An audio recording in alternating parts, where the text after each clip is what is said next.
Hey, well, good afternoon, everybody. Thank you all for joining us this afternoon. My name's Ed Walter, and I've been for the last 4 months, I think officially today, I've been the global CEO of ULI, so I'm really happy to have you here and happy to have these panelists here. Emerging Trends in Real Estate is published each year, co-published by ULI and PwC. And it's our perfect way of putting things into perspective and capturing the insights of our members to give them a sense as to what's happening in the real estate business. This is actually the 40th anniversary of the forecast. And while the markets varied widely with booms and busts throughout the report's history, we find that when you go back and look at the series as a whole, you can really get a sense of the transitions that have happened in the real estate business. The 2019 report takes this a step further with a view as to how real estate is looked at from a global perspective. You know, over the years, real estate's gone from this investment alternative that's been off on the side to where it's become a fundamental part of the investment portfolios of institutions and individuals. In fact, at this point, I think we're nearly 30 real estate companies are actually in the S&P 500, which gives, and real estate's become its own investment class within the S&P classifications. So the report that we've prepared this year represents the collective wisdom of more than 2,300 ULI industry experts, which were interviewed and surveyed by a combination of ULI and PwC. So while the report does focus on predictions for next year, it also takes a much longer perspective. And in some ways that makes sense. If you're talking about emerging trends, they should be emerging now, and then you should be feeling the impact of those things over the next 4 to 5 years.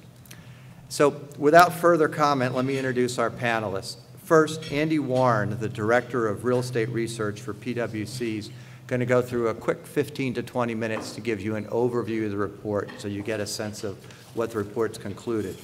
Then after that, these gentlemen plus Mary Ludgin, who's on her way, we're going to go into some of the ideas and issues that were identified in the report in greater detail. So with us today, we have the ULI Global Chairman, Tom Toomey, who in his side job is also the Chairman and CEO and President of UDR, one of the largest multifamily REITs. Mitch Roschelle, a partner with PwC, and Mark Hansen, who's the Managing Director and Investment Officer for Capital Deployment for Prologis, is the world's largest industrial REIT. So gentlemen, we look forward to engaging with you in a few minutes, but for now, it's Andy's show. Thanks, Andy.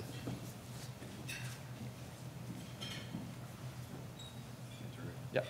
Do the awkward dance as we go up and back and forth.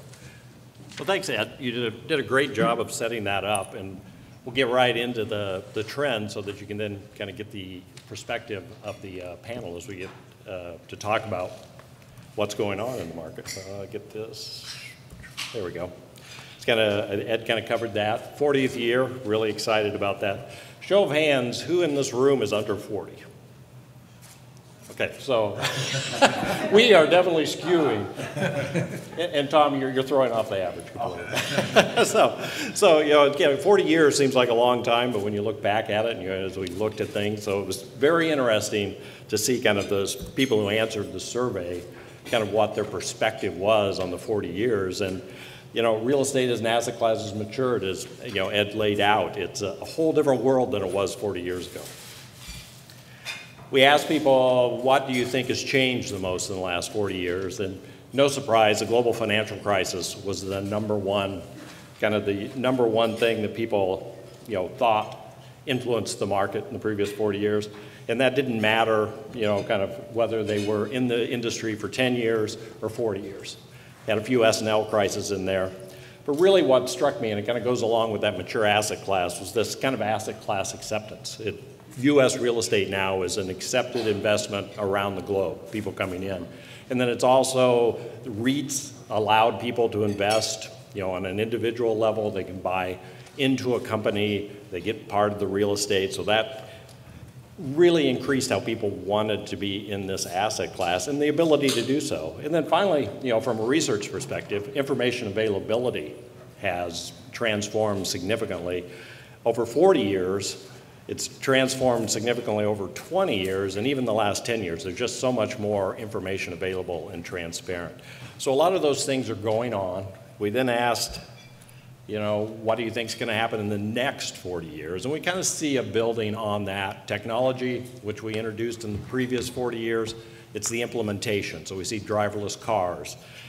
We see artificial intelligence. All kind of things that are going to have a long-term impact, but are definitely going to impact real estate. And we'll talk about a few of those today.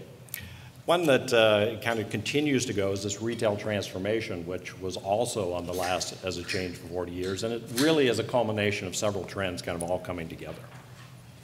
And for the person who answered the survey and told me what a stupid question asking this was, I don't think so at all. Actually, I thought it was kind of interesting. But one person did say, how can I know? Well, that's our job, to know, or at least guess. Market outlook feels like a plateau. That's kind of the overall sentiment coming out of the market is, I don't think there's anything on the horizon that's going to cause a sharp downturn. Sure, I'm being cautious. The market's still very competitive, but I'm looking for new opportunities. Maybe I'm modifying my time frame a little bit to kind of fit that market, but I don't really see a sharp downturn. And that kind of goes along with this kind of length of the economic cycles. And this is a chart we introduced last year. So those bubbles, the size of the bubble is the months of the economic recovery.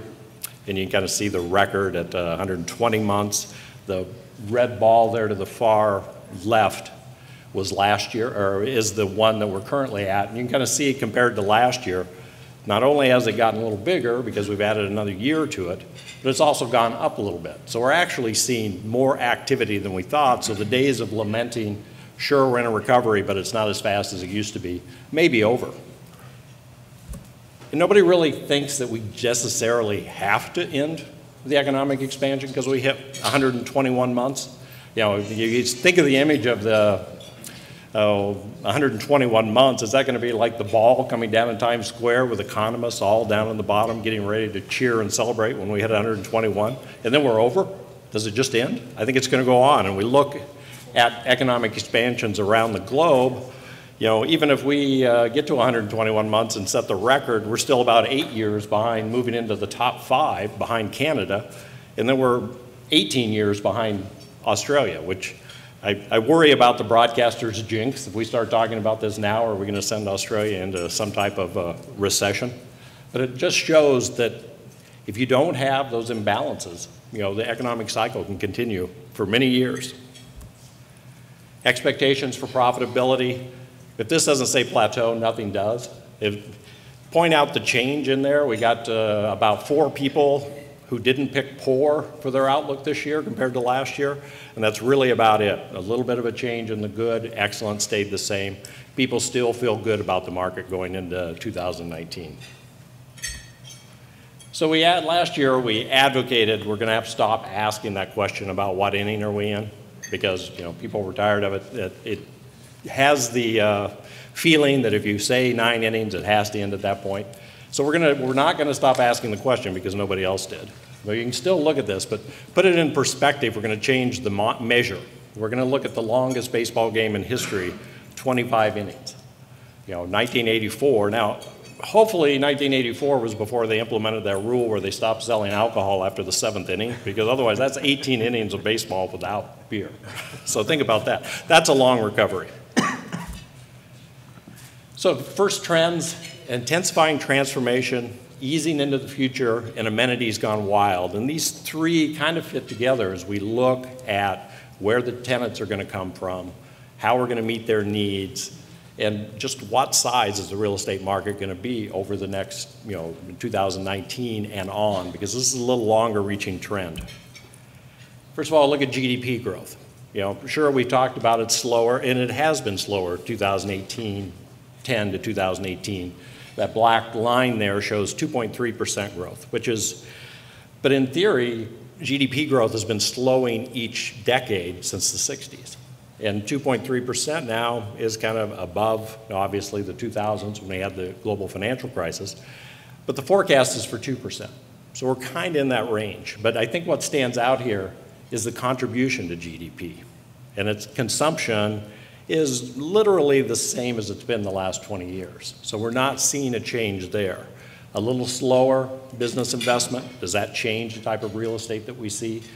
And then you take out that little blue bar at the bottom, which is residential investment, fixed residential investment, and that's shrinking.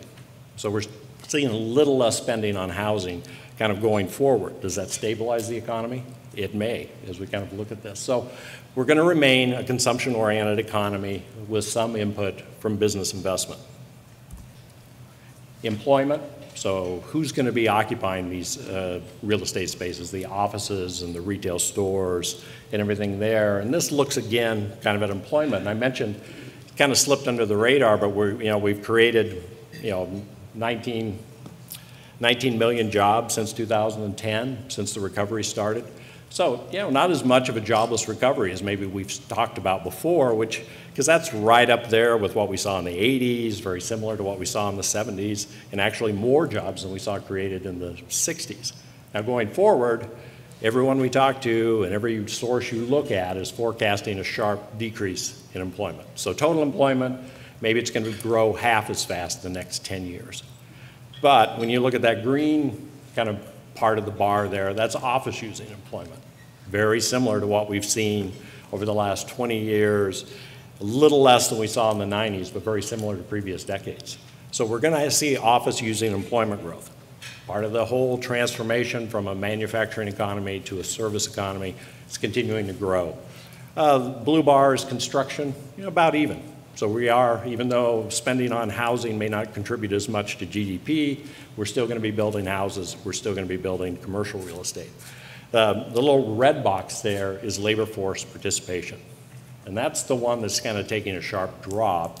And that actually kind of fits into why this isn't going to be as much of a problem as maybe we think it might be. And the other thing that's not on here is retail and leisure employment. If office using employment is staying about the same, where might we not see jobs being created? And it's going to be some of these industries, and I think technology is going to step in and fill in some of those gaps. Here's one that, for those of us that are over 40, this is a scary chart. Deaths over births to get the natural change in population. You're going to see roughly about adding 1.8 million people in the peak in about 2009 through the natural process, drops down to about 300,000 by 2045. So we are going to have less people coming in. That's because, obviously families are having fewer children. Immigration's down a little bit, which has always been an impact of natural birth or birth rates kind of increasing. So you think about, is this going to keep us from growing any faster than what we've already forecasted? And it is definitely going to change the component. And I'll apologize for all the spaghetti lines on here, but I'll try and work through these in kind of a logical fashion. If we start there at the bottom, age 65 and over, goes from 25% of the population to 36% of the population by 2040. Going to be a lot more older people out there. So from a technology perspective, I really hope we get self-driving cars, because that's going to be a lot of people driving in the left-hand lane with their blinkers flashing randomly all at the same time. Working age population, if we go up to the top, that stabilizes. It drops about 4%. We go from 64 to 60, and then it kind of levels off there. Kind of average age of the population, we go from about 39 today to roughly 42, so that's up. But what I find is interesting is the working age, average working age, which is that dark line right across the middle, stays almost flat. So we're going to, through baby boomers retiring, millennials and Gen X kind of moving through the process, Gen Z kind of entering the workforce, kind of that balance between age of workers is going to stay the same, which is a trend we kind of talked last year about kind of balancing all these different generations in the workforce. Now, how's the industry kind of changing? I mentioned that, so maybe it stays about the same, maybe it gets a little smaller because of this, slower GDP growth, slower employment growth. Amenities gone wild is something that we heard from a lot of people as we interviewed this year. And the first thought, and this kind of looks at, kind of office amenities, the full service cafeteria, the fitness oriented, the classes, the game room, kind of all that space that you hear about that companies need to do to attract workers. And 81%, from the CBRE occupier survey said that providing these amenities is the most important thing they can do for their employees. So does this change kind of going forward? Does it get more competitive? Does a lot of the space we have today lend itself to kind of being converted into this? And we think about this as office, and clearly this is an office-related example. But this is all product types. Look at what's being offered in apartment buildings to get tenants. Community space, theater rooms, large kitchens, kind of all that stuff that's being offered. And everybody's balancing how much to offer, at what cost, and can you recoup that and still make money on the investment. Even industrial, Mark might be able to talk about the amenities that industrial companies are offering to get employees. It's no longer the basketball hoop and the picnic table in the parking lot. They've got nice break rooms, fitness centers to kind of help attract workers. And that really, as we get to the markets, I think we'll see attracting workers is the story. So how do I work through all this disruption? We're going to talk a little bit about artificial intelligence. We're going to talk about the retail transformation that's still going on. And we're going to talk about the myth of free delivery a little bit, something that's kind of we all take for granted, but it really does kind of have an impact. Artificial intelligence, and if, you say that and you get a million different connotations. It's going to replace me. I'm going to be out of work because a machine will be able to do it. I'm at a Loft hotel, and I keep seeing the signs for the bottler robot that goes around and brings you something. If you forget a toothbrush, he'll bring it to you. Does that replace somebody? It might, but is that really somebody's full-time job? No, that was a task that that person did. So I think the possibility that artificial intelligence is going to replace a task that you do today in your current job is probably close to 100%. You think back about the things you used to do that you no longer have to because some type of technology has made it easier and prevented that for you to do. So it's really kind of that promise. And it's spreading across physical tasks, grocery store scanners, customer service, because it's just as easy to train a machine to be rude to you as it is a person. So you can kind of do that. And then intellectual tasks where it's moving up the chain, where it's doing more things like tax preparation, Watson being used for medical processes. So it's kind of all working together, but the key is that plus PI, the plus PI is personal intelligence. So really the ultimate goal is to add the artificial intelligence to the personal intelligence and make us more productive and able to do our jobs. Would you like me to start over, Mary? And sorry. Somebody do that. So they'll fill you in if you missed anything important. So, new horizon on technology. Talking to people this year through the interview process, you really got a feeling that, okay, maybe this 2019 and beyond is where the rubber really begins to hit the road from this integrating technology into real estate. You can see the investing in real estate has skyrocketed over the last 4 years. It's, more money's going into it, but it's not just money being thrown wildly into ideas and trying to new products. Real estate is a large enough industry. It's got enough participants that kind of see this as an advantage to enhancing their business model.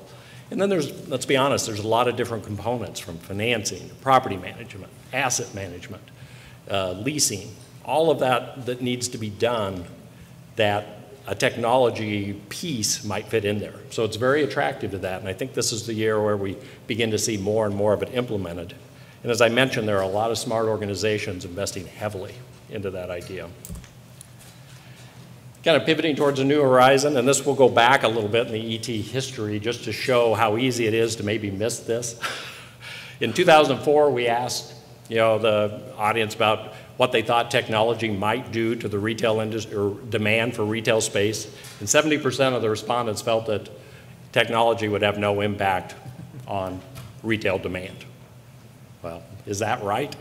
I don't, that may be one that we missed. We're not going to put that in, you heard it here first. That's not going to be our category. So you look at what's happened to retail, where we went from adding 200 million square feet kind of in that little post 2004. So it didn't happen right away. So it didn't miss it immediately. To create, adding about 30 million. So the retail industry has adopted to that kind of change in technology. And it wasn't really because we stopped, everything's being bought online. This measures retailer sales. There's still a lot of retailers making sales. Only, 10% of retail sales are done online. So it's not like that just destroyed it. The retail industry is kind of moving to a new place where it wants to be. And what that means is we still got sales, we've still got population, we've got less retail space, so the space per capita is shrinking. And last year we talked about how we were coming down closer to the global averages. And you look at these markets, Denver, Jacksonville, Las Vegas, Fort Lauderdale, these are consumer markets, and they're shrinking back. So it is possible, but I think that's the new norm for retail. And then finally, this free delivery, kind of the flip side of that. Has industrial replaced retail? It's become part of that space. You think about it, is it really free? In some respects it is. It's about $2.90 for a retailer to ship a product directly to someone if they don't have a physical presence. So they're absorbing that cost. About 4% of the average online purchase of $82, which I don't know about you, but a lot of the things I purchase online are not $82. They're $15, they're $20. So if they have the same cost, it's quite a bite that's going on there. Then you factor in the maybe 30% of online purchases get returned. So we've now created, instead of a truck stopping at a store to deliver the product that we then go to, which would be traffic, we've now got 10 trucks going out to deliver goods to everybody's individual house. So we're putting a lot of stress on infrastructure. How many people have been stuck behind the delivery truck when it's pulled up to the curb and stopped and you can't get around? Happens all the time. On the sidewalk, the guy's got the dolly going through. And then you add that into building lobbies where you're piling up packages in the lobby. Retail stores where people are picking it up. So it's not all free. There's direct and indirect costs. So I think there'll continue to be some kind of transformation of that because we still like getting things for, delivered to our house, and it's still free to us. We're not paying for it. But maybe we are paying for it when it takes us 10 minutes longer to get to work. And some social issues came up this year. We've talked about affordable housing. It's still an issue, still needs to be solved. But environmental, social, and governance investing came up a lot in the conversations this year. And we think it's something that we needed to talk about this year because it's only going to get bigger and we didn't want to be behind the curve. But it's getting critical mass. 374 money managers have signed on to the UN's Principles for Responsible Investment. If you look at all the money being invested now, it's 4.7 trillion. That was a couple years ago. The new survey is coming out next month, I believe. I'm sure that's grown. And a lot of the people that are investing in that are what we think of when we think of real estate investors. And then the housing puzzle. Can we find a way to unlock it? Can we get public and private incentivized it the right way to kind of answer this question and move in coordination together to get it right? And then do we need to watch out for unintended consequences? In California, they're going to vote on rent control. Is rent control really the answer? It may be in certain situations, it may not be in others. But if we don't solve this problem, it's only going to continue to get worse. And it's something we talked about last year with even cities that we felt had always been affordable from a housing perspective, getting less affordable. And then maybe opportunity zones can help solve that problem. A lot of interest, people talking about going into these opportunity zones that have been identified. The money's lining up. We're still waiting for the rules and what will qualify. So we'll see how that happens, but maybe that will provide some sort of answer to the housing affordability issue. Markets to watch, my favorite part. We keep moving south. We keep getting down there. This year, Dallas-Fort Worth moved into the top spot. Pretty easy to think about, although Dallas is one market where half the people you talk to love it, half the people you talk to are scared to death. But that's kind of history. I think we'll talk a little bit about why that might not be an issue now. Texas, Florida, North Carolina have 6 of the top 10 markets in them. There's something going on there. Affordability, possibly. Lower taxes probably plays a part. And a new one this year, which is Brooklyn, which you go, okay, we 4 or 5 years ago, we broke Brooklyn out as a separate market from the entire New York City area. So Brooklyn actually got a big bump from the outlook for multifamily investing and the outlook for industrial investing, as did New York's other outer boroughs, tying back to that free delivery, kind of that same day, you've got to be there. So we'll see if that pans out. It's something people are thinking about going on now. But you can kind of see we're looking at a whole different set of markets than the Gateway. And part of that is people are looking at the suburbs again. This just shows the number of millennials turning 30 each year forecasted going forward. You know, peaks a little over 5 million in 2022, and that's really joining the 35 million that are already over 30. What do people over 30 have been doing? They're forming households, they're having children, they're looking for more room, they're looking for school, so they're kind of moving out there. So if we think back to this, this was that same wave that drove the demand for urban space 10 years ago. And they're going to the south. You know, that little brown area there kind of matches up with where most of our top 10 markets are. And they're moving there from all over the country. From, you know, 35% of millennial migration is from other regions into the south. Next is the west. Here are the cities. I mentioned, you know, is it a tax thing? The red, yellow, and green dot on there are tax burden. You can kind of see the top 20 markets from this year's survey kind of clustered there in that area. Higher growth than the US average, higher than some of the high tax states, although, you know, Washington, DC and Orange County are kind of in there, kind of holding their own. But these markets are also more stable. Employment volatility during this cycle has been much lower than these markets historically exhibited. Another reason why Dallas-Fort Worth kind of moves to the top is it's held its own. Property type outlook. This is the one, another plateau slide. Kind of the expectations for investment and development did not change much from one year to the next. We're still kind of where we were. Industrial, still the top property type. Multifamily housing slipped a little bit in terms of investment. Single-family housing took a little bit of a bump up. But really not much change over the last 3 years, so we're kind of in that same spot. If we had to take anything away from this, we heard more people interested in looking at maybe a property type they hadn't invested in before. So they're looking for new opportunities. And that is a quick wrap up, so we'll let the panel get down to the important stuff. Though at some point you'll be able to download the report. I don't know if it's available yet, but here's where you would get it. It's thank you. It's locked. Oh, it's locked. So I don't have a copy either. So thank you very much. I appreciate your time, and I'll turn it over to the panel. Well, Andy, thank you very much. Really appreciate that.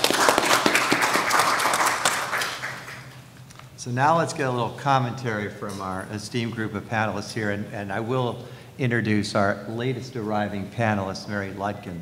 And Mary was coming from another speaking engagement, so we asked her to fit this into her schedule. She's the Managing Director and Director of Global Investment Research at Heitman. So she has a very good global perspective. One of the interesting things that Andy talked about there was the fact that you kind of led with the idea of a 25-inning recovery. And certainly this recovery for many of us has progressed differently than we thought. If you had polled this group 5 or 6 years ago, my guess is the consensus would have been that there would have been some sort of a downturn by now. And yet, fortunately, that hasn't happened. Mitch, how do you think about the length of this recovery? And how do you think that what are the implications of that for real estate? Sure. What's interesting is, and Andy had the slide with the 1984 25-inning game. We also had up there the fact that Australia's recovery has been going on since 1991. So if you look at this from a global perspective and we take the Americans' view of the world, New Yorker cover image out of our heads, perhaps cricket's the right sport to compare it to as opposed to baseball. And I believe, Andy, keep me honest here, I think the longest cricket match, I don't understand cricket to save my life, by the way, but I think the longest cricket match is 9 days. So I think what we're hearing from the participants in the survey is their view and optimism about the year ahead has been virtually identical year after year after year. And when we go back through the 40 years of asking that question, we have seen indications where exuberance started to fade a little bit, and ultimately we found ourselves into a recession. So the fact that this economy is just starting to heat up now And for virtually a decade, it's been chugging along with low growth, and we haven't gotten ahead of ourselves in terms of supply. And Andy had the great chart with retail. There seems as though there's a lot more room to run in terms of the economic recovery and real estate. If we do find ourselves in a recession, the real estate asset class will not have caused this one, that's for sure. Mary, I just have to believe you have a comment on that. How did you know? Thank you, Ed. I recall in the run-up to the global financial crisis, there were similar comments about, were we done with cycles? Maybe we'd figured out the Australian approach, which, by the way, Australia's been growing for 27 years or so, in part because of the commodity demand emanating out of China. We don't have that situation. I think it's a bit delusional to assume that we're done with cycles. I do share the notion that 2019 looks pretty good, but I'm a believer that you've got a bunch of factors that are going to come together to push us closer to recession. Maybe we can skirt it, but you've got rising interest rates as the U.S. is normalizing interest rates. The Fed's moved 3 times thus far, will move again at the end of the year. That starts making a difference. The burn off of the tax stimulus that was put in place in January, that's going to start to fade and perhaps contribute to even higher interest rates because of the debt that was used to finance that. Consumer spending looks pretty good, but at some point that's driven by sentiment and that could pull back. So I think there are a bunch of factors that lead me to think there will be a cycle. We have not gotten rid of cycles. There'll be a next recession, but it won't be a global financial crisis recession with 49 out of 50 states going into recession. Highly likely it will look a lot more like the 2001 downturn, the tech bust, which was pretty concentrated. So you could have some markets escape the decline in fundamentals. They would get the repricing effect, though. Just for the record, if you look at Mary's glass and my glass, hers is half empty and mine is half full. Just saying. Just throwing that out there. I think there's a couple things that, from a guy operating capital on the ground, 20 markets, what strikes me when I look over this lens, and 40 years, thank you for the data, and Mary looks at much longer windows of time, the amount of information flow accessible to capital decision makers, coupled with the demographic waves that are right behind these, we're going to have a unique window for the next 20 years where we're just going to have about demographic windows of 70, 80 million people moving through this. So that's stability. The second, information flow being at a higher velocity, more transparency, means people make decisions quicker. And so in our business, for example, you see supply was running. All of a sudden, the information flow and supply comes down very rapidly. So self-correcting. I'm with Mary a little bit. There will be a recession, but it will be over so quickly, you'll have a hard time measuring it before you get out of it because of those two elements. Demographics and information flow make us all correct our behavior so much quicker. I also think it's going to look different than the past corrections because we're seeing fundamental changes in consumer habits, spending, and expectations.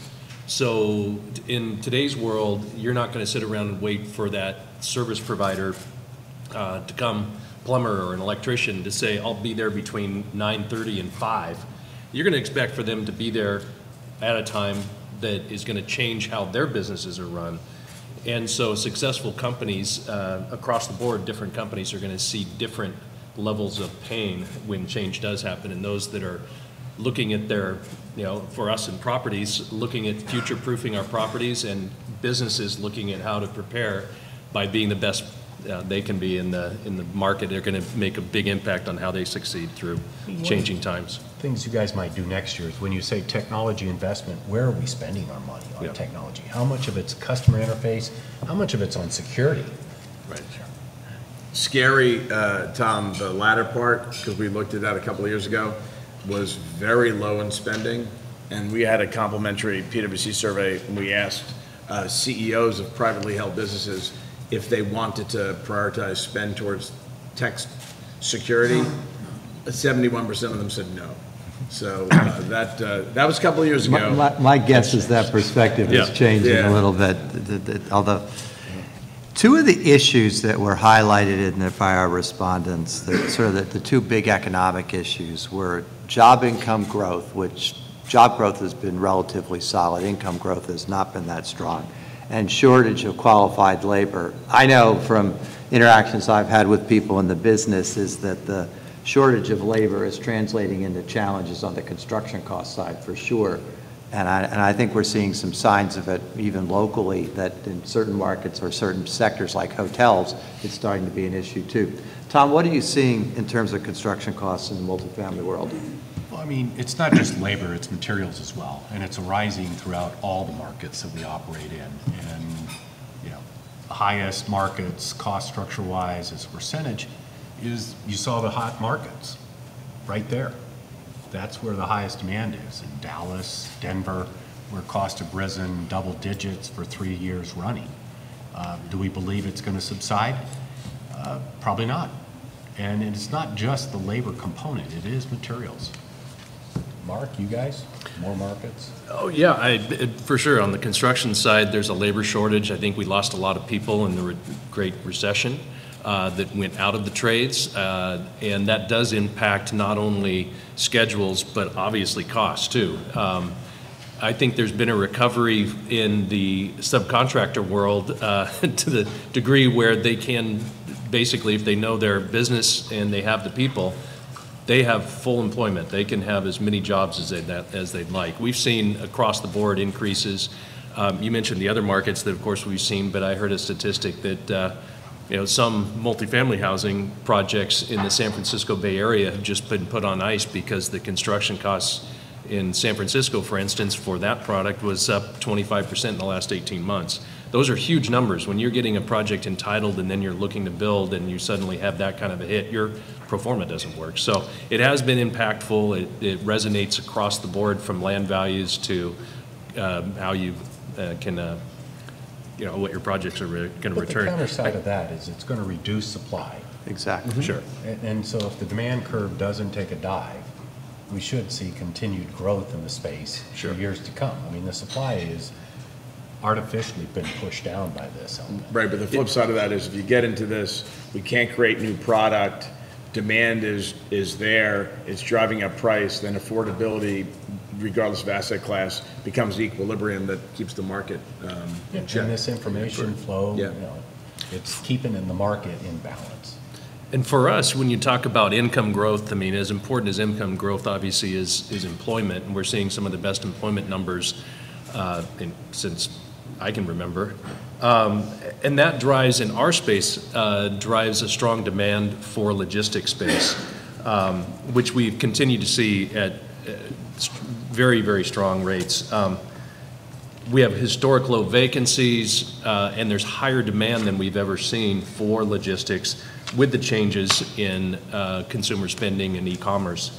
At the same time, our customers are looking at locations, and part of their selection process, right up at the top of the list, is availability of labor. So studies are being done, where's the availability of labor, and that is translating to decisions about local markets.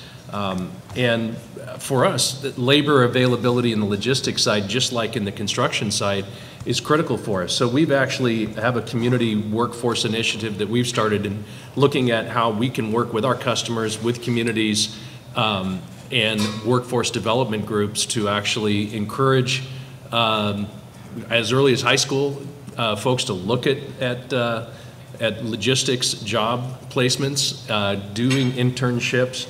And I think our customers are also recognizing that to really secure a workforce that they can depend upon, particularly through cyclical retail sales periods, they're going to be paying more. So Amazon's recent announcement was an indicator that they want to make sure they've got all the employees they need to do their business, and that puts pressure on other employers as well. So, if I could add to that, one of the dynamics behind the top cities relates to their greater affordability than some of the coastal markets. And you have jobs following people So places like Raleigh, people are staying there rather than going to school there and moving on elsewhere. I was just in investment committee the other day looking at an apartment financing in Salt Lake City and learned what I hadn't known, which was 8% of, I think it's Goldman Sachs's entire US workforce is in Salt Lake City as they diversify away from New York City into a lower cost setting with greater access to labor.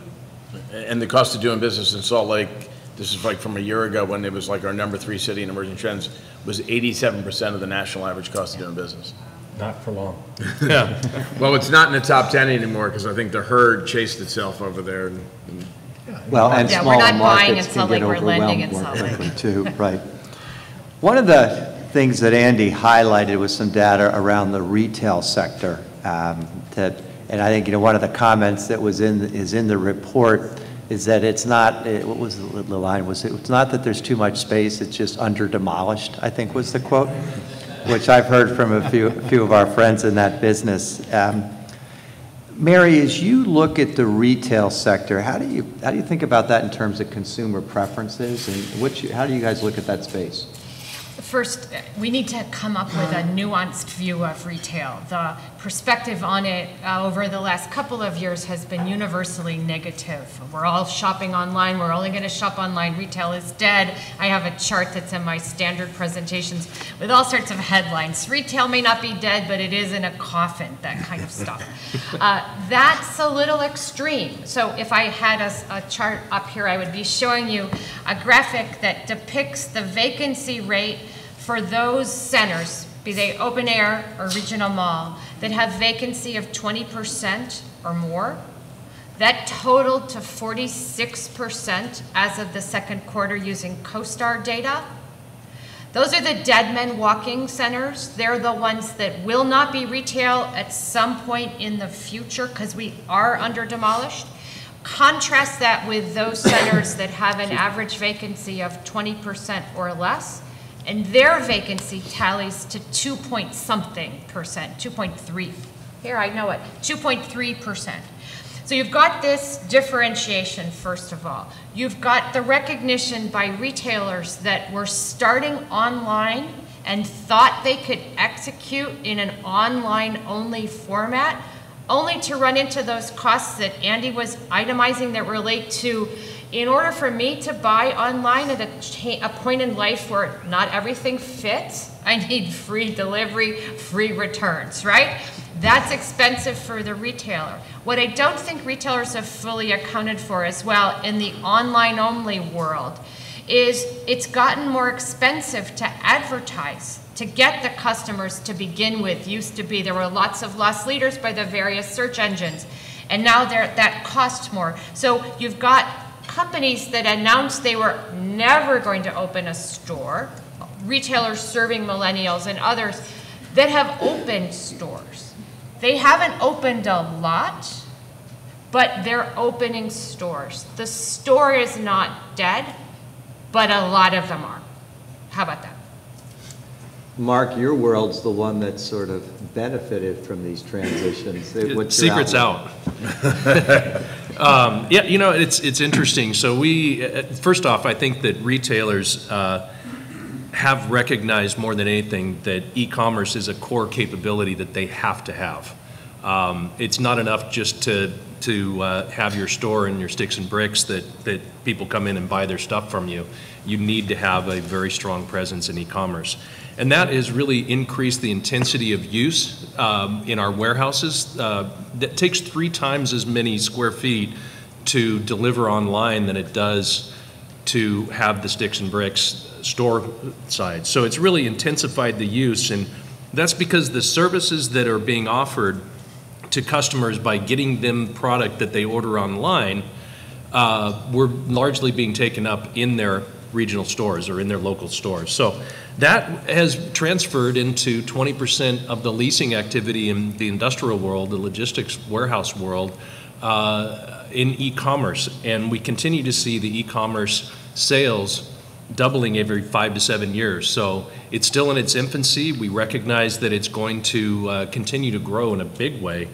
And there's really 3 main segments and 3 drivers in that area. First is the daily needs. People have daily needs and they're becoming accustomed to saying, oh, I need to get these daily need goods and I'd like them delivered to me. So there is that what we call last touch, which is somebody gets online and says, I'm going to buy these 5 things and they're going to come to me. So within an hour of a store, within an hour of a population base, particularly in dense population areas, they have the opportunity as a retailer to provide those basic needs to people. Second, really, the big other one is the cyclical spending. We do all go shopping throughout the year, but we intensify our shopping during holidays. So retailers are well in advance recognizing that their online e-commerce sales are increasing exponentially, particularly during cyclical periods. So those demands are increasing the industrial requirement as well. And then lastly, there's a structural change happening in consumer spending habits. Who would have thought that there would be an opportunity to not even think about choosing your own clothes, but filling out some kind of a algorithm that then turns into clothes arriving on your doorstep that you get to try on and say, I like these 5 and I'm going to send these 2 back. And suddenly the next month you get something and you only send back 1 thing, and pretty soon they got you wired and you're there's clothes coming to you. But also, people are buying their and getting delivered their medical supplies. So all these different functional changes are occurring in this space that is driving the demand, in particular for us. It will not replace a store and a location in your neighborhood where you may go buy your daily goods, but you also may buy staples, more and more staples of food and so forth. And perishables using an online and e-commerce delivery method. So we see it's completely changed our business line in terms of the demand. And lastly, I'd say that it's still the Wild West in terms of urban e-commerce demand. Our customers are still figuring it out.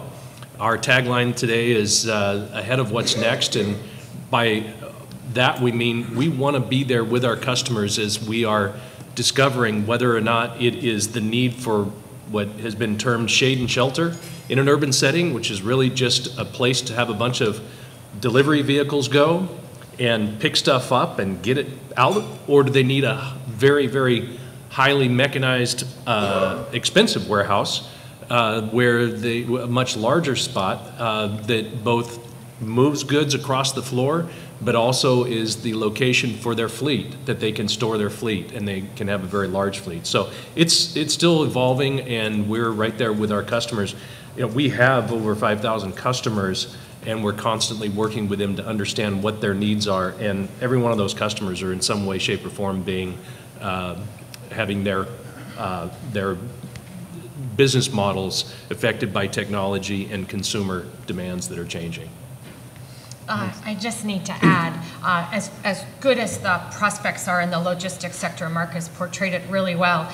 Just remember that there are, for as much as can be delivered, there's the demand, the second largest category of stores that opened last year in square footage terms was in the discount big box sector. That's the treasure hunt realm for those of us that want instant gratification or have tried to enlarge the picture of what's online so that we really do know what the feel of that fabric will be, and then yet again disappointed by that. There are an expansion of entities like Dross Rest for Less. They continue to expand. So does TJ Maxx, so does Marshalls, so do others, Nordstrom Rack, in that category, as just another element where, yes, we're buying a lot online. We're also continuing to buy in store. Yes. So Andy talked a little bit about the amenity race, amenity creep that's come into this space, and gave us some good examples in the office space. I can't imagine multifamily was immune to that. So at the same time that your construction costs are going up and rents are growing at a relatively good rate, what are they asking for? Well, I've been at this a long time, and what I'm always struck by is when you step back and look over the last 20, 30 years, I remember our big amenity was a theater example, right? And now you go into a 500 square foot apartment and you see a 60-inch TV out at the theaters. The truth is, in all the markets we operate in every community, every price point, it's a different puzzle. And you have to solve them on an individual by individual puzzle. But there are some things that are clearly starting to push the next, and if you will, the future, and I'm going to ask you to participate. Things that we see in the next 3 years is a lot more event space. People want to gather, they want to cook dinner for a group of friends, they want to have a glass of wine, and they want somebody else to clean it up for them, okay? Why? Because they really don't use their apartments for much more than sleeping at and small storage units for their clothes. They don't spend a lot of time in their apartments. I often get a kick out of going into someone's new apartment and they're leaving and opening the stove and realizing they've never cooked a meal. They've lived there for 3 years, never cooked a meal. Sweater storage. Just don't turn it on. The best one I found in it was a bowling ball. I'm like, that's the new one for me. That's classic. So they're not using their homes that way. They're using the space for just to stay. So event space. The other thing is, answer this question for me, all of you. If you're a renter, what's the thing that's most valuable to you? Time. What they're asking for is not amenities, but services. Dog walking, picking up, delivery services that last, what Mark referred to, 100 yards. How does it get from here to there? And so our focus is not per se on what's the box, but actually just giving it to them and saying it's got sofas, it's got kitchens, use it whatever way you want. Shuffleboard, just that type of environment, but we're focused on the service level of it. It's a higher cost, but it's a higher retention. 10 years ago, my average resident was 28 years old. Today, my average resident is 37. Wow. Different lifestyles. They almost aged in place. What you want at 37 is more time to do what you want. And if I can give that to you, you're likely to stay with me a longer period of time. One of the interesting things when I think about amenities and then the cross-section between retail, logistics, and multi is how disruptors have disrupted the built environment. So let's take an office building at the end of the workday. It doesn't have the space to accommodate the 20 Uber cars that show up as everybody leaves. Right. The number of packages that get delivered to tenant space and then in the building, I just described, multifamily and office alike. They were not built anticipating that people would ship, Tom, that 60-inch flat screen to their place of work because they didn't know if somebody's going to sign for it at their place. And then think about who's responsible. I'm tracking a package that I sent to one of my genius sons at University of Michigan who we still can't find. Somebody signed for it, but so the UPS is off the hook and Amazon is off the hook. Somewhere in the ecosystem of University of Michigan is a package we can't find. You don't want that as a landlord. You don't want that as a tenant to have to deal with that for your employees. I haven't even dealt with what's going on in LA with bikes, that they just leave them everywhere. Or how you deal with, in a multifamily setting, the person who's Airbnb their apartment next door to you, whether or not they're allowed to by lease aside, and then what services they think they need because they think that they're in a hotel. All of this disruption to the built environment is happening right before our very eyes, and we heard a lot of that in the survey process this year. I think the multifamily space, the way most people are dealing with it is we're seeing a lot less cars. Many more people are Ubering, social, whatever elements of their transportation hub, is to take back those parking spaces, put lockers in, Yeah. as an example. Put more bike storage elements, servicing elements of it. So, I mean, the adaptive reuse of space is right there. If you're building, I mean, we've just finished over here a Boston deal, 580 doors. I look at it, biggest amenity, dog parks. Unlimited dog parks. And it's not just a grass. It's got to have the athletic equipment to it. It's got to have shelter so people can sit. I mean, that's the trend. And, you know, parking, the city has the foresight to say we're going to limit the parking to 250 spaces on 600. It works for us. We adapt and we'll give a variety of amenities. But it's a different puzzle every city, every community. We're seeing, so on the industrial side, two areas there of what customers are looking for. We used to try and maximize coverage. And today we've found that those coverages are being reduced a bit because we do have higher demands for parking, particularly with e-commerce, where there's a lot more employees inside of a warehouse than there typically were in the past, where it used to be 1 per 1,000 parking for a warehouse. Today we're seeing some higher levels there. Also proximity to transportation, so people don't have to drive their cars but can get to work without having to drive there. And from a customer standpoint, we've really focused on the customer experience and understanding that we're just not delivering a rectangle with a bunch of places to put trucks out there, but they're focusing in instead on the customer relationship. And something that came up to us repeatedly was the tension between the tenant and the landlord every year when we had reconciliation. So typically industrial space is leased on what's called a triple net basis, where all of the expenses are paid for by the tenant. And every year, after having trying to every year estimate what those expenses are, you then go through the experience where you come back to a tenant, and maybe if you did a good job, maybe you might even owe them just a little bit, which is not as likely as tenants coming back and suddenly you get a big bill at the end. So we've actually took out that tension and friction between the customer and ourselves and have moved to what's called a clear lease, which essentially provides a guaranteed amount for that customer to pay throughout the entire term of their lease. So they can budget every year just what's going to be paid, and we take up all the expenses. We estimate what our costs are going to be over time and those increases. And the only thing we would ever go back to a tenant and actually change in terms of the expenses every year are property taxes. That's something that we don't have control over. But operating expenses, capital expenses, insurance, all of those costs that are very typically variable costs, we've been able to, across our portfolio, because we have such a scaled portfolio, we've been able to recognize that we can charge a customer just one cost. There's been a terrific support for that from our customers, because it really does allow them to have a very clear view of what their budget for that year for that facility is going to be. Mitch, a few years ago, I think one of the key trends that emerging trends identified was this concept of the rise of the 18-hour city. And I think one of the interesting things that came out of this year's report was the fact that even in those markets, you're starting to see a move to the suburbs. You know, I think a lot of folks have wondered with the millennial generation moving into the cities, was that something that they were going to be different from the baby boomers, who I think did the same thing, and then when started to have children, started to move out?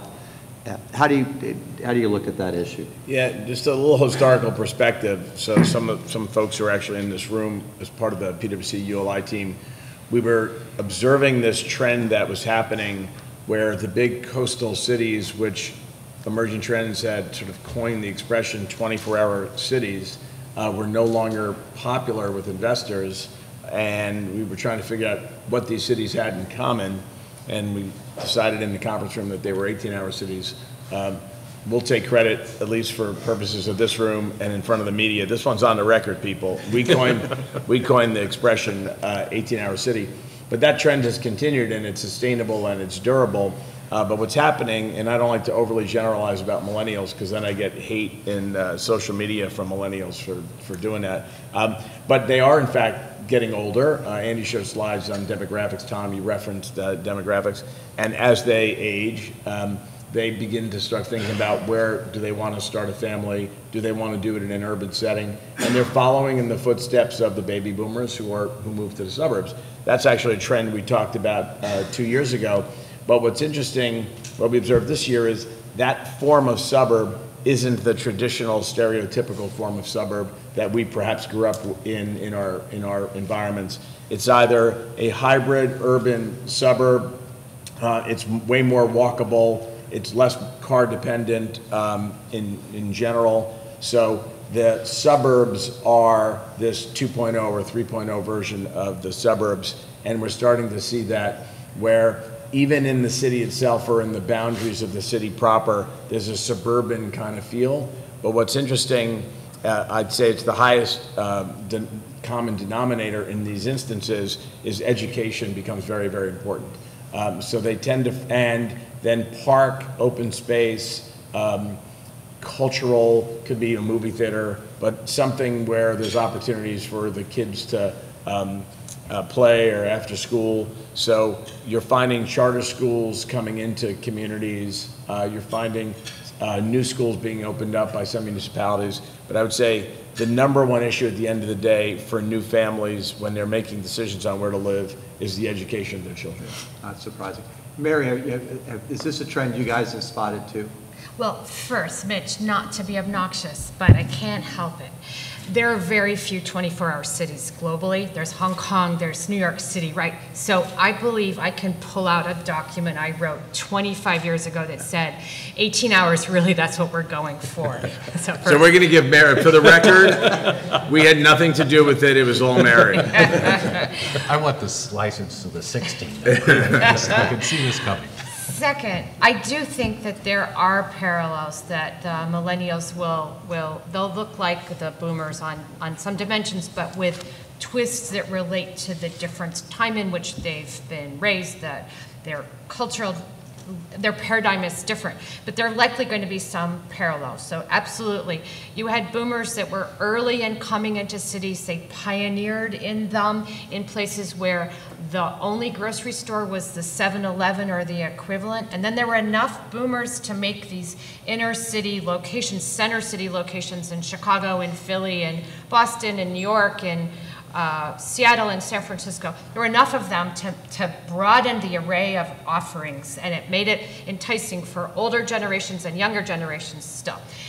That being said, throughout, there were boomers that lived in the suburbs before the pioneers moved out to the suburbs. And similarly, I think, Anita, your statistic is that right now, 62% of millennials live in the suburbs. It's not that they moved there, they were already there. But there are definitely millennials that are living in live, work, play locations today and thinking that they'll be there in 5 years. But life is going to surprise them because life surprises us all. The member of my team that told me he was never having a child and he was always going to live walking distance to the office is now in a commuter suburb with a 2-year-old, right? Minivan too? I doubt that. We have not discussed his car, right? But the life is just going to be surprising. And so these live, work, play areas are maybe going to appeal to the generation that comes next, Generation Z. This is the first time we've had back-to-back gigantic generations in our lifetimes. We've tended more toward this boom-bust cycles, but now we have two really gigantic generations. They may play nicely together. They may not, right? Generations that are proximate to one another, there tends to be some antipathy, and whatever that word is. But I do think that you've got some live, work, play locations that have a lot of room to run, but the same people living in them today are not necessarily the ones that will be living with them in 5 years. And some of those people are going to go to the suburban parts of cities. You've got cities that have suburban areas within their boundaries, leafier places, and you've got suburbs that are urbanized. And there's appeal on both dimensions. But I don't think we're going to see the appeal to the really sprawling, way far out, drive till you qualify with neighborhoods beyond a certain amount.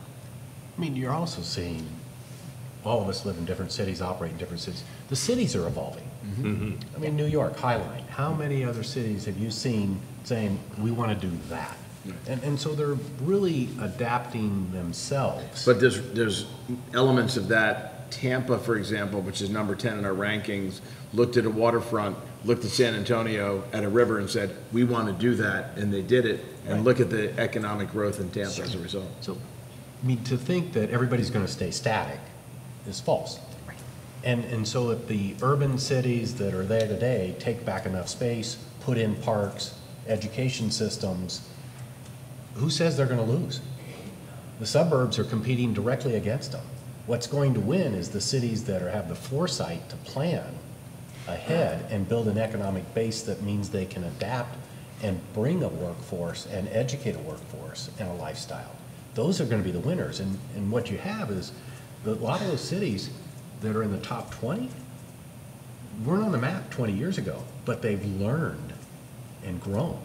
I I mean, I live in Denver, and you have now commuter rail systems throughout the city connecting spots in suburbs to different parks. But every city's adapting. Well, and I think a key driver in that is going to be cities realizing that they have to invest in themselves and figure out how to change, in some ways, the way they operate in order to do that. In other words, if you need to change some of the rules around zoning to encourage more affordable housing. You need to encourage density if you want to take down what's there and replace that with something else. So we wanted to save some time from questions from all of you, but I can't resist having 4 experts like this here and not ask them for a very easy answer to a couple simple questions. So if you can only pick one market to invest in for the next 5 years, and we saw the top 20 here, but you don't have to pick one of the top 20, which market do you pick? So Tom, since you're closest to me, I'll start with you. You know, just because I want to get through this question really quick, Boston. Mitch? I would say Nashville, Tennessee. I love Nashville. Well, that's where we're going next, so that's a good sign. There you go. Oh, good. So then I'm going to get my hotel room right next to the Yeah, convention I center. think Let's so. do that right now. I think so. You know, as far as a market, I'd rather not peg a market, but I'd Dude who rather works for a say- publicly traded company, by the Yeah, way. no, but I would say, and this is straight up, and it's not just because this is what we do, but infill industrial is, in my view, in I'm gonna the call you out coastal on that. markets. The question was a market. The question's You a get the market. property type next, is what Tom is telling you. Come on, you know. Pick a market. Come on. I'll pick for him. Raleigh, look at places that have extremely high rates of educated population and inexpensive cost of living. All right, so then the second question is what sector to invest in, and since we have a couple people here that are naturally biased because of their jobs, you can't pick your own sector. But Mary, I'll start with you on that. Medical office. We're aging. The best predictor of demand for medical office space from a tenant perspective is the percentage of people below 15, I think it is, and over 65, and both are growing. Mark? Fortress or lifestyle retail in good locations, in the best locations. A location such as? Bakersfield. There we go. I'm going to sort of pile on to Mary, but nuance it and say suburban office, because I think a sub-asset class that many feel was left for dead is actually being repurposed, and we're growing suburbs to become medical office. So it's You're very brave. I give you the brave button. yeah.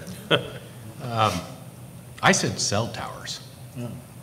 Because I don't know if it's an asset class, but I'll tell you, cell towers. 5G, it's a baby. readable asset, so I think Yes. it is Yeah. a asset. You know. Infrastructure.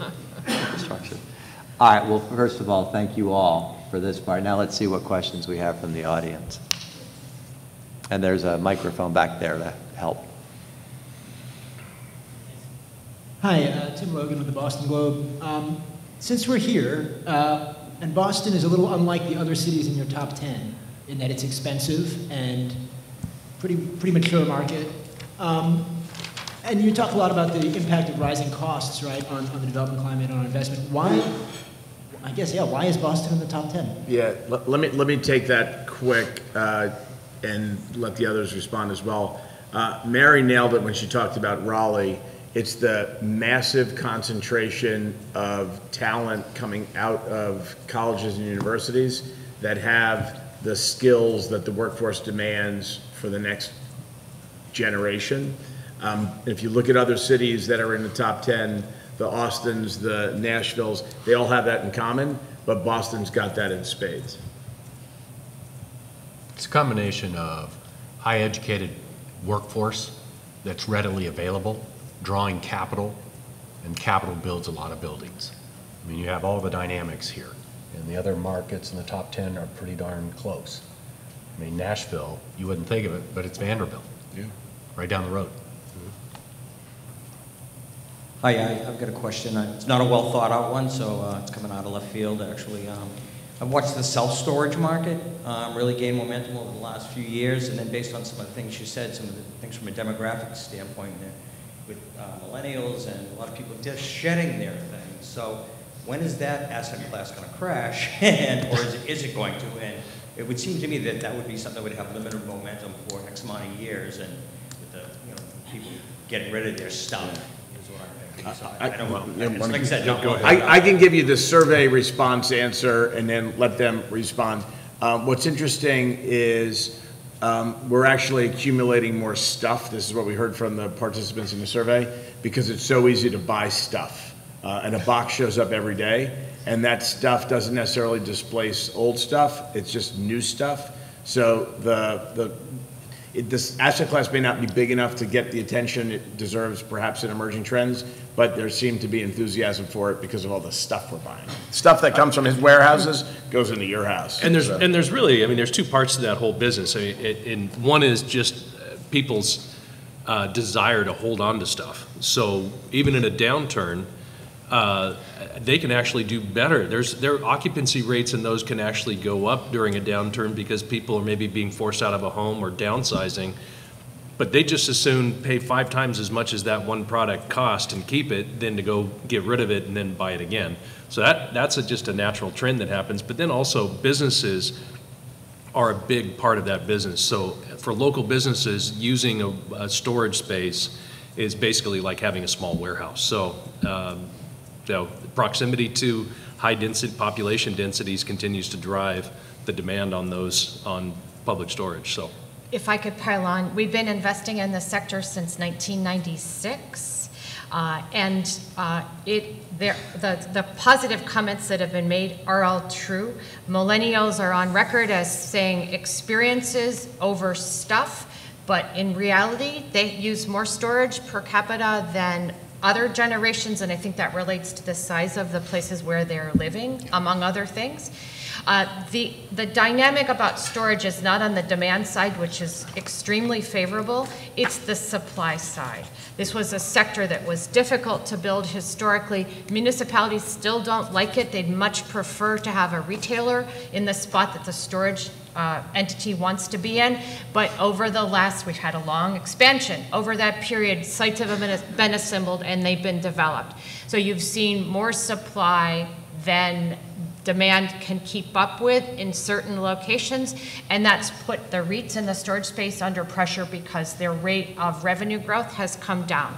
It's a temporary matter. We still love the sector, but it's a little oversupplied, particularly in places that had historically had low levels of supply, like New York City. I'm sure Boston is the similar dynamic. Yeah, the one thing I just merged some of the questions into an additional response, which is the where on self-storage.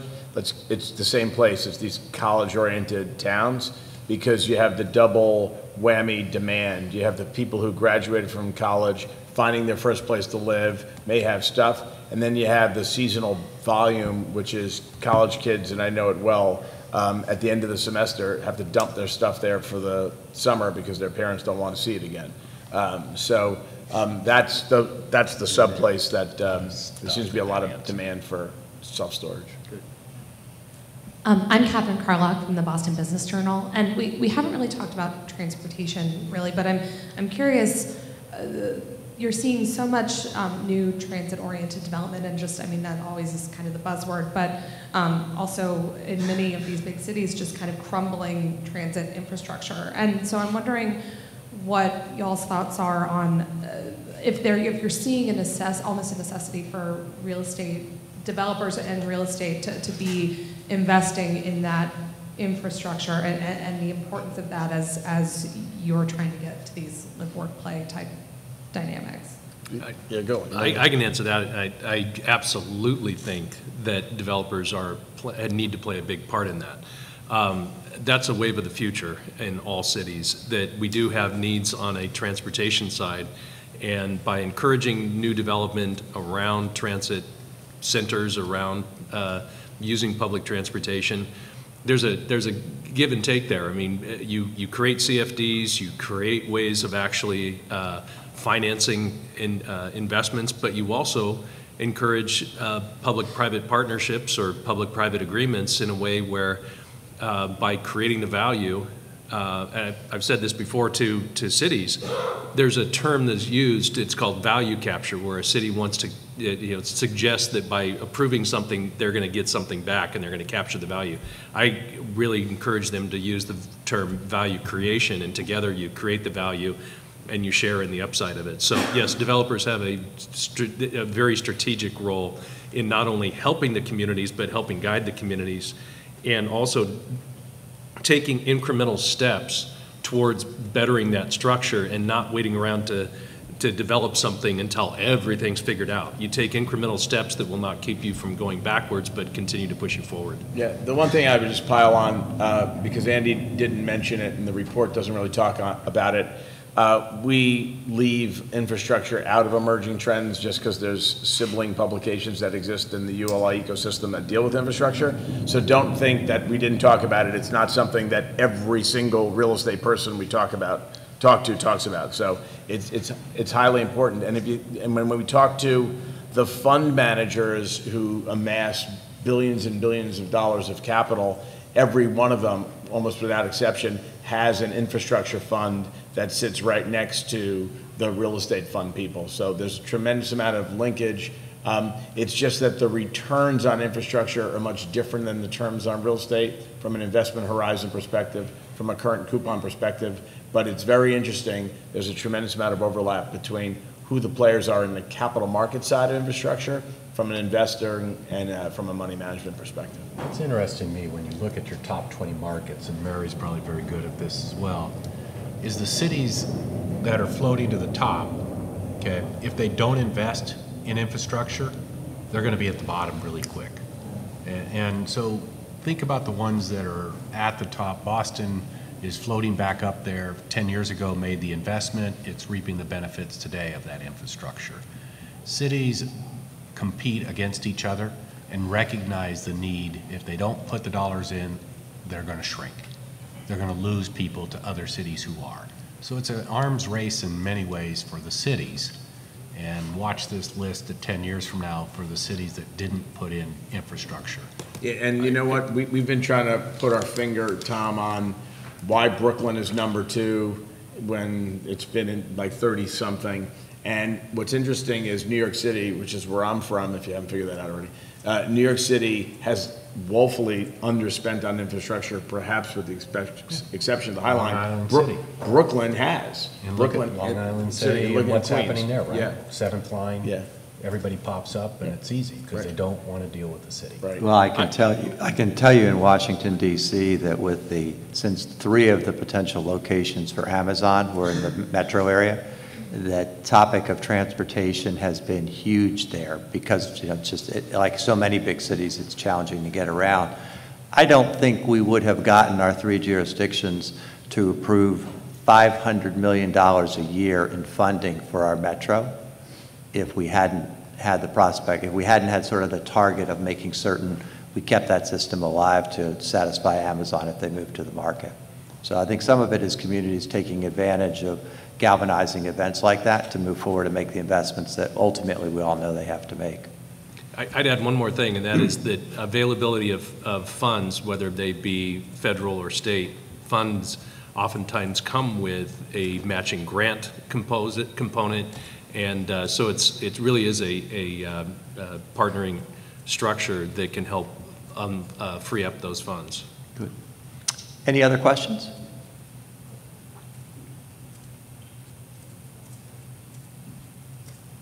Elizabeth Razzie, Urban Land Magazine. To what degree are you finding that real estate investors and decision makers are taking climate risk, rising sea levels, more severe storms into consideration when they're choosing an investment? I'll answer, Elizabeth. The wave began in the most sophisticated U.S. investors. Aussie superannuation funds. Australia has the ozone hole. The hole in the ozone layer is over Australia, and it's experienced greater than average temperature rise as a result. And European investors have been sensitive to this for a long time. Is it fully accounted for? I don't think so. I think it's the next disruptor. Boston, as an example, is on the global list. It's 8th, I believe, in assessing exposure to climate change. It's a marvelous city. This is not a knock on it, but its exposure, it's things like the amount of land that's former tide lands. That means that it's land that water's going to come up through as sea levels rise. It's already, there's flooding a couple of streets in on high tide days. As just an example, we put out a report that you can catch on the Heitman website. It's a joint venture with ULI. Thank you, ULI, for great complementary work on climate change. We looked at the amount of US institutional investment exposure to the top 10% of metro areas exposed to climate risk, 130, 160 billion, something in that range. And it's just not been priced in yet. One other comment there, this has municipal implications. When you're buying, you know, location, location, location is the way we talk about real estate. Well, when you buy an asset, you're also buying exposure to a municipality, and the degree to which that municipality is ready and resilient, able to survive Hurricane Michael or Florence, able to survive rising storm surges, that could be reflected in rising tax rates on properties. So we put that, we're putting this into how we underwrite assets to make certain that we sensitize them upfront to understand, so what if we see a doubling, a tripling, a quadrupling in the amount of tax to pay for bringing the infrastructure above rising sea levels, for example? And I've got two examples for Prologis. First being, we have a disaster recovery program where all of our property managers and even actually everybody in the company has a role to play in any disaster. So we are obviously very strong in Florida throughout the last, and in New York, New Jersey. In the last two disasters, we saw our facilities as almost essential facilities supporting communities, and so we get them back online as quick as possible with pre-programmed activities.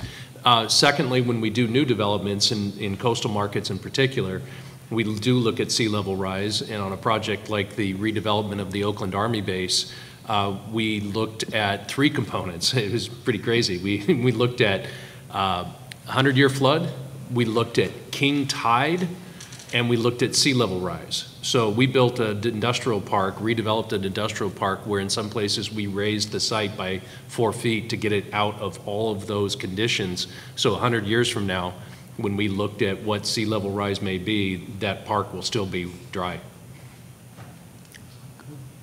Yes. Kristen Couch from The Atlantic.